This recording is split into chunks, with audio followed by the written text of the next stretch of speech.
Hello everyone, welcome back to the channel. Today I'm having another look at the Pure Piano app, which came out in April last year.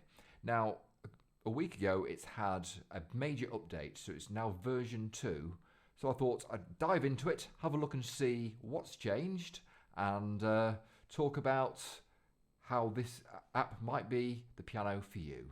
So let's get started. So at the moment, to coincide with the new release of Pure Piano, which is a free update if you've already got it, it's currently on a special offer deal, currently at $14.99. This is US dollars. The conversion on AppSlice between pounds and dollars isn't quite right, but it's a significant saving. So compared to the other Pro pianos out there, it's a good deal at the moment. I mean, Pure Piano is in sort of direct competition with something like Ravenscroft or the Model D piano from Korg.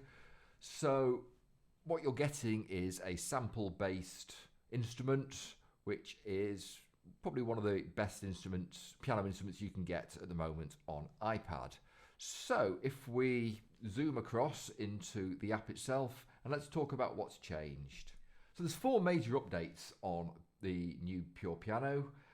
They've changed the morph pad, so you can switch the presets about.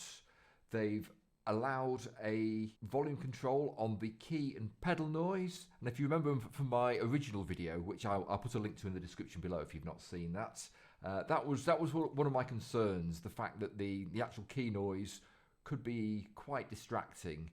And whilst it might be something which is authentic, doesn't necessarily mean that's the noise you want in your recording. So that's all been fixed now, so we'll have a look at that. There's a tempo sync for the built-in effects, so your delay and your reverb, and it also connects automatically with your MIDI controller.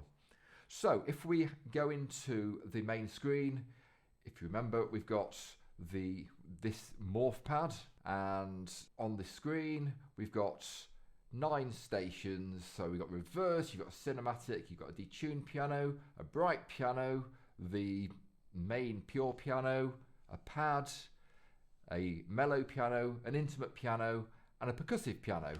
And the selling point of this morph pad is that as well as having those 9 presets, you can then blur in between them. So here's our pure piano.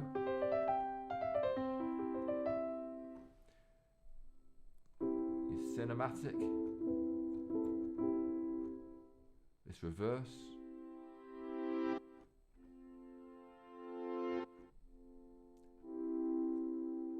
a very gentle pad, your mellow piano,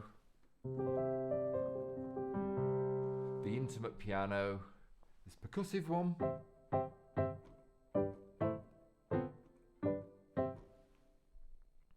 bright piano. It's a really sort of very bright sound, very sort of sharp sound.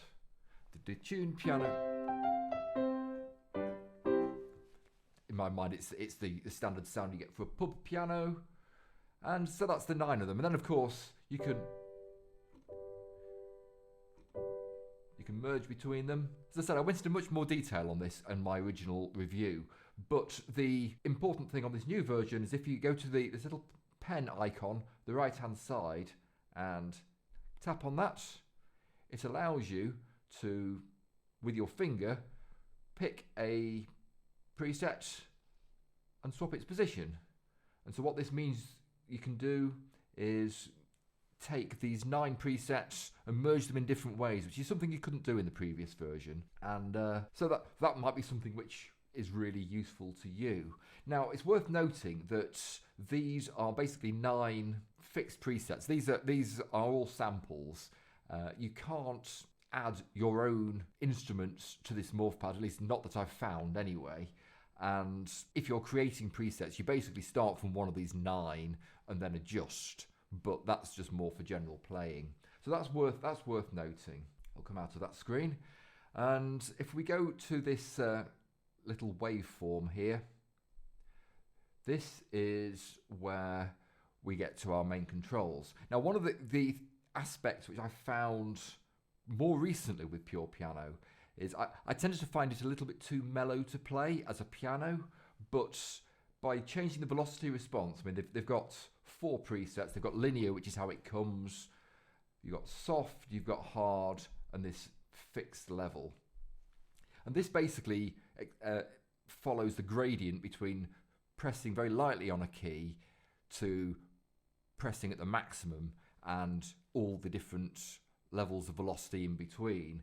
Now, for me, playing a digital piano using this as a sound source, the direct linear one was a little bit too soft for me, but the 2 presets for soft and hard were way out. So what I found for my perfect playing is just a very slight increase on the this central point. So it's a bigger gradient between the softest note and the middle point, and then it's a lower gradient getting louder. So it's much easier to get really soft to medium loud and get a real difference. So that's well worth noting. I don't think I really picked that up properly on my original video, so I just wanted to cover that there. If we go onto this right hand side and click on the faders, this is where we can impact the key noise, the pedal noise, and obviously the master volume.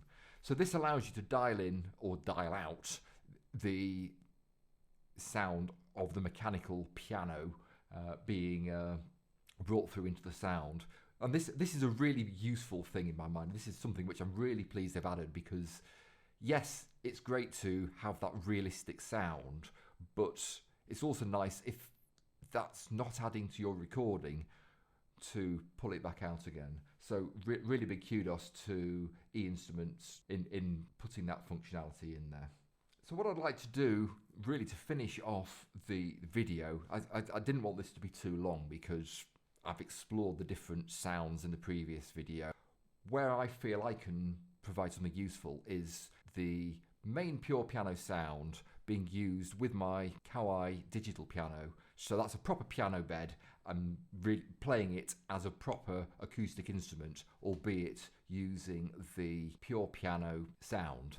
So what I've done is gone away and recorded a number of classical pieces which I've played through, and I'll just put a few excerpts of those in the video in this next little bit, just so you can hear how pure piano actually sounds. And there's no additional effects on it. It's literally pure piano with the morph pad in the center, but with that velocity curve raised very slightly, as I've just shown, and just played through using the Kawai instrument to control it. So it'll give you a feel for what it sounds like as a performing piano on its own. Any of the additional effects are only those baked into pure piano itself.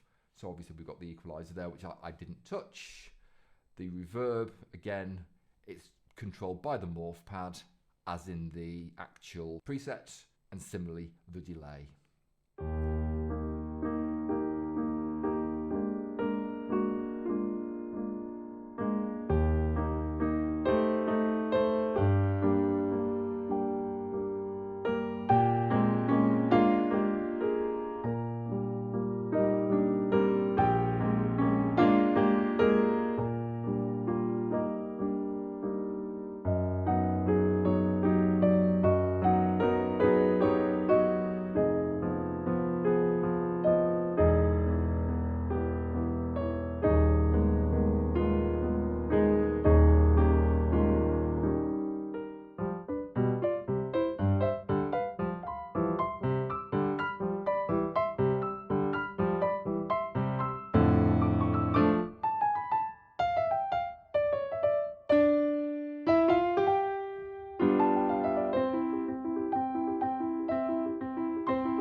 So I hope that was useful for you listening to how the new version of Pure Piano works. If you enjoyed the video, please leave a comment below, hit that like button, and if you're not already, become a subscriber. That would be great. It always helps the channel. And until next time, take care. Bye for now.